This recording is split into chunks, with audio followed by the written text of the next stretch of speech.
కడప జిల్లాను జల సమృద్ధిత స్వచ్ఛ జిల్లాగా మార్చేందుకు ప్రతి ఒక్కరూ బాధ్యతగా ముందుకు రావాలని జిల్లా కలెక్టర్ డాక్టర్ శ్రీధర్ చెరుకూరి పిలుపునిచ్చారు. ఎర్రగుంట్ల మండలం పోట్లదుర్తిలోని PMJP హై స్కూల్లో నిర్వహించిన స్వచ్ఛ దివస్ కార్యక్రమంలో పాల్గొన్న కలెక్టర్ నీటి సంరక్షణే సుస్థిర అభివృద్ధికి మార్గమని స్పష్టం చేశారు.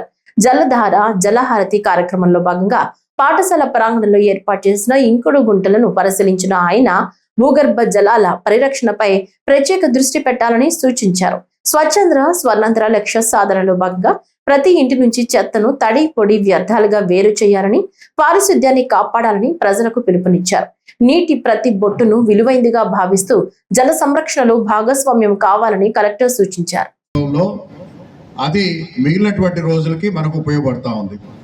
అయితే ఎప్పుడైతే మనం శ్రద్ధగా వర్షపు నీటిని దాచుకోకుండా మనం వదిలిపెట్టేస్తామో అటువంటి సందర్భంలో ఏమవుతుందంటే మన భూగర్భంలో ఉన్నటువంటి నీరు మనం వాడుతున్నటువంటి నీరు ఇంకిపోయి కొన్ని రోజులకి అసలు గ్రౌండ్ వాటరే అందుబాటులో లేకుండా పోతుంది.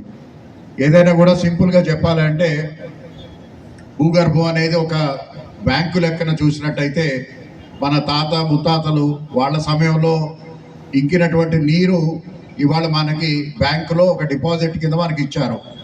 ఆ డిపాజిట్ని మనం రోజు వాడుకుంటూ దాన్ని మళ్ళా డబ్బు దాంట్లోకి వేయకపోయినట్టయితే 4 సంవత్సరాలకో 5 సంవత్సరాలకో లేదా 10 సంవత్సరాలకో డబ్బు అంతా అయిపోతుంది.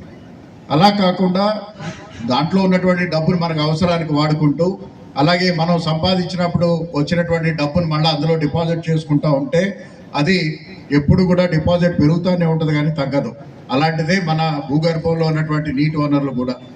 సో ఈ సమయంలో ఎందుకు ఈ కార్యక్రమం చేపట్టామంటే ఇప్పుడు మనం చేసే పనులు ఏవైతే ఉన్నాయో ఇవన్నీ కూడా రాబోయే వర్షాకాలానికి సిద్ధం అవటం.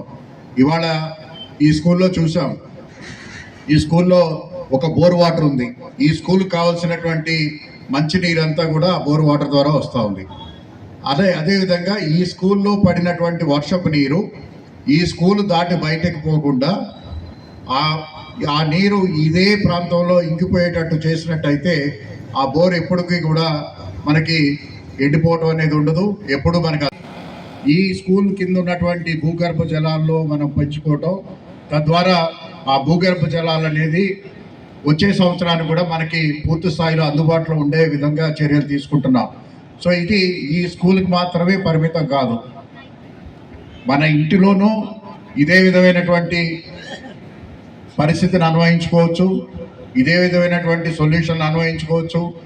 మన వీధిలోనూ మన గ్రామంలోనూ లేదా మన పట్టణంలోనూ కూడా ఇదే విధమైనటువంటి పరిస్థితులను మనం క్రియేట్ చేసుకోవాలి.